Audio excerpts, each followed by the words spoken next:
এই দেখো নতুন সাম্রাজ্য দীপঙ্কর দার।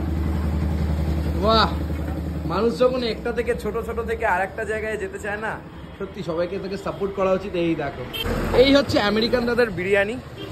আমেরিকান দাদার বিরিয়ানির দোকানে আমরা তো এসছি, প্রচুর মানুষের ভিড়, প্রচুর বিরিয়ানি এখানে সেল হয়। এই দেখো বিরিয়ানি দেখেছো, কত বিরিয়ানি। কিছুক্ষণ আগে আমি ট্রাই করছিলাম, খুব ভালো লাগলো বিরিয়ানিটা। 80 টাকা আনলিমিটেড চিকেন বিরিয়ানি, তাই না?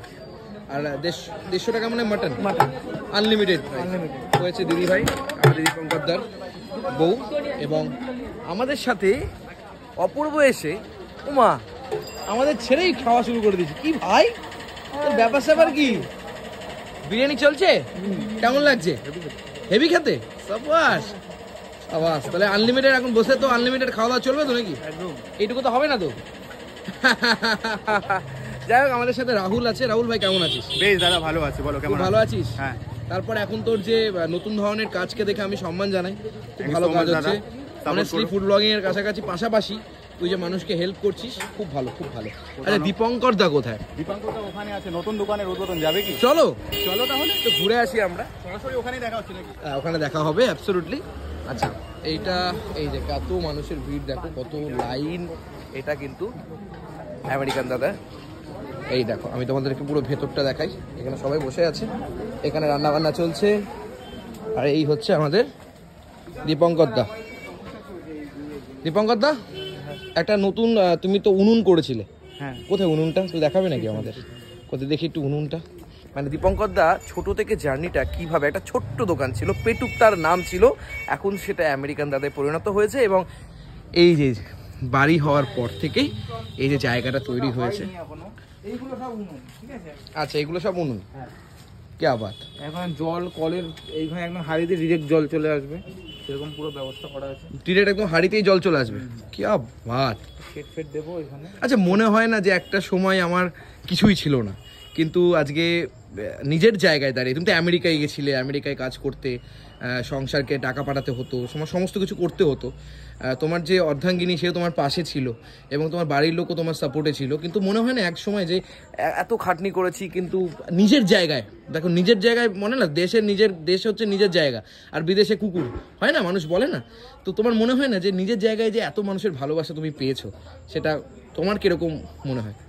দেখো, মানে ভালোবাসা সম্মান এমন একটা জিনিস না যেটা তুমি পয়সা দিয়ে কিনতে পারবে না। এই বিজনেসটা করছি, আমার তো কোনোদিনও ইচ্ছা ছিল না বিজনেস করার। ওই ইয়ার্কির ছলে খোলা দোকানটা, তারপর থেকে আস্তে আস্তে ডিমোটিভেটেড না হয়ে আস্তে আস্তে এগিয়ে গেছি। তার একটা মাধ্যম হচ্ছে সোশ্যাল মিডিয়া। আমি বারবার করে বলছি, আমি কাউকে তেল দিচ্ছি না এখানে, যে একজন এসছে তার সামনে বলছি বলে না। আমি সবসময় আগে পিছে এই কথাটাই বলি, সোশ্যাল মিডিয়ার জন্য কিন্তু আজকে আমার বিজনেসটা এত বড় একটা জায়গায় এসছে। আর যে সম্মানটা পাই, সেটা হয়তো আমার বিহেভিয়ারের জন্য পাই। মানুষ হয়তো আমাকে ভালোবাসে বলে ভালোবাসাটা দেয়। আর যেহেতু বললে বিদেশ, দেখো বিদেশ যতই বিদেশে তুমি টাকা কামাও, কিন্তু বিদেশে কিন্তু স্বাধীনতা থাকে না।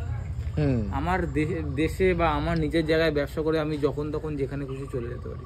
এই তো সন্ধ্যে 7টার সময় এক জায়গায় যাবো, একটা ক্রিকেট টুর্নামেন্ট আছে, ওখানে যেতে হবে। এই যে স্বাধীনতাটা, এটা অন্য জায়গায় নাই। এইটা কিন্তু অন্য জায়গায় নেই। তুমি বিদেশে হোক আর দেশেও চাকরি করলেও এই স্বাধীনতা তুমি পাবে না। ঠিক, ওই বারবারই একই কথা বলছি, আমার কপালে ছিল।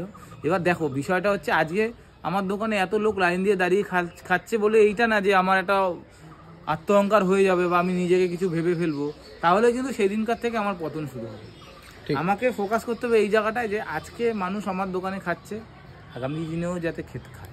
ঠিক, আমার বিহেভিয়ারটা সেরকম করতে হবে, আমার কোয়ালিটিটা সেরকম কাস্টমারকে খাওয়াতে হবে যাতে মানুষ একদিন খেয়ে দ্বিতীয় দিন আমার দোকানে। আচ্ছা, এর ভেতরে কি কোনো নেগেটিভ কিছু পেয়েছো যে তোমাকে ডাউন করতে চেয়েছে, এমন কিছু? না, নেগেটিভ বলতে দেখো, কাস্টমারের কাছ থেকে কোনো সময় পাইনি। আর যে দু একটা বাজে কমেন্ট আসে, ওইটা আসাটা খুবই মানে সাধারণ। এরকমও তো হয়, যেরকম সোশ্যাল মিডিয়ার পজিটিভ দিক আছে, সোশ্যাল মিডিয়াতে নেগেটিভ দিকও আছে। একদম। নেগেটিভ কিছু পেয়েছো কি তুমি, সেটা না, নেগেটিভ কিছু যদি পেয়েও থাকি, সেটা আমি এখন মানে খুলে বলতে পারছি না। তো যারা আমার খুব ক্লোজ তারা জানে, তুমি হয়তো জানবে, তোমাকে মনে করিয়ে দিলে তুমি হয়তো বুঝতে পারবে যে কি নেগেটিভিটিটা এসছে। আর বাদ বাকি তো খুবই ভালো। তাহলে এখন বর্তমানে নতুন কাজ চলছে এবং এরপরে আবার নতুন ভাবে আমরা নতুন কারখানা দেখতে পাবো এবং পরিষ্কার পরিচ্ছন্ন কারখানা দেখতে পাবো, হাইজিনিক ভাবে। মানে যেখানে 80 টাকায় চিকেন বিরিয়ানি দিয়ে, আনলিমিটেড রাইস, আনলিমিটেড আলু দিয়ে বিরিয়ানি দিয়ে সেই জায়গায় এত সুন্দর একটা ব্যবস্থাপনা। আমরা সবাইকেই বলবো প্রত্যেকের থেকে কিছু না কিছু শেখার আছে। আমরা কিছু না করেই আগেই মরে যাই, কিন্তু ছোট থেকে মানুষ কিভাবে বড় হতে পারে। তুমি তো অন্তত সেই যখন 8 কিলো 10 কিলো যখন আমি বেচতাম তখন তুমি তখন এসেছিলে। দীপঙ্কর দার থেকে শেখা উচিত। মানে আমাদের সত্যি আমাদের খুব ভালো লাগে। মানে এখন বর্তমানে যারা ফুড ব্লগিং করে, মানে অনেকে মানে কি বলবো, আমি এক এক রকম ফুড ব্লগিং করে, তো মানে অনেকে গালিগালাজও খায়, অনেকে অনেক কিছু হয়।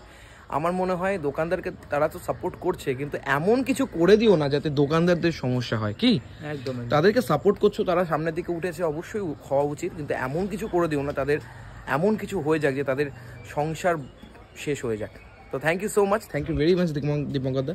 তোমরা আরও এগোও, আমরা সবসময় তোমার পাশে দেবো একদম।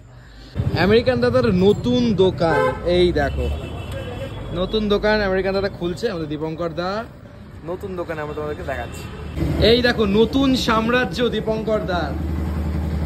বাহ, মানুষ যখন একটা থেকে ছোট থেকে আর একটা জায়গায় যেতে চায় না, সত্যি সবাইকে তাকে সাপোর্ট করা উচিত। এই দেখো সেই দিদি নাম্বার 1 স্মৃতি দীপঙ্কর দার এখন নতুন দেখো রেস্তোরাঁ একদম সুন্দরভাবে তৈরি করা হচ্ছে। দীপঙ্কর কেমন, মানে এখানে কি তুমিই থাকবে নাকি অন্য কাউকে রাখবে? সব জায়গায় থাকবো, এখানে থাকবো, ওখানে থাকবো, সব জায়গাতে তুমি পদার্পণ করবেই, তাই তো? আচ্ছা, এখানে বেসিক্যালি থাকবে কে? এটা হচ্ছে আমার দাদা থাকবে এখানে। তোমার দাদা বেসিক্যালি থাকছে। ওকে, এত সুন্দর একটা প্ল্যানিং এলো কি করে গো মাথায়? মানে তুমি তো একদম মানে বিয়ে বাড়ির যে মানে সুন্দর সাজানো হয় না, ঠিক তেমন একটা ব্যাপার। It's really amazing. নতুন দোকানটা তোমাদের কেমন লাগছে?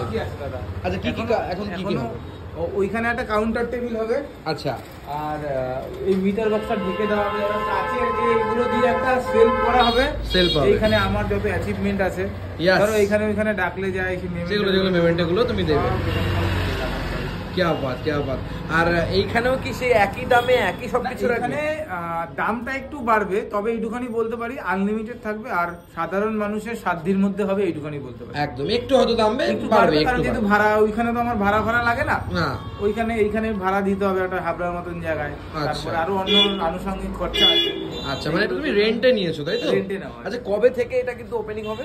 এটা আর 7 থেকে 10 দিনের মধ্যে, মানে মোটামুটি ডিসেম্বর মাসের 10 তারিখের মধ্যে আমরা বুঝতে পারি। এই যে এটা কি? আচ্ছা, থ্যাংক ইউ ফুড ব্লগার। বাহ, থ্যাংক ইউ ফুড ব্লগার। এটা প্রত্যেক দিন ফুড ব্লগারদের বলেছে, এই যে মানে তাদের জন্য আমি এইখানটায় আসলাম, তাদেরকে মানে সত্যি তো এইটা প্রত্যেক খাবারের দোকানদার করে না। এটা আমাদের জন্য খুবই মানে ভালো লাগার জায়গা যে কৃতজ্ঞতা বলো, সবাই তো কৃতজ্ঞতা স্বীকার করে না। Thank you very much Dipankar da, খুব সুন্দর সাজানো হয়েছে, খুব সুন্দরভাবে এগোক তোমার দোকান। আমাদের জন্য খুব গুড উইশেস থাকলো তোমার জন্য, আর আমরা আসবো ভেরি রিসেন্ট। তো ভালো থেকো, সুস্থ থেকো, আর নতুন দোকানের অনেক শুভেচ্ছা। টেনশনে আছি একটা। না হয়ে যাবে, এটা হয়ে যাবে, খেলা হয়ে যাবে।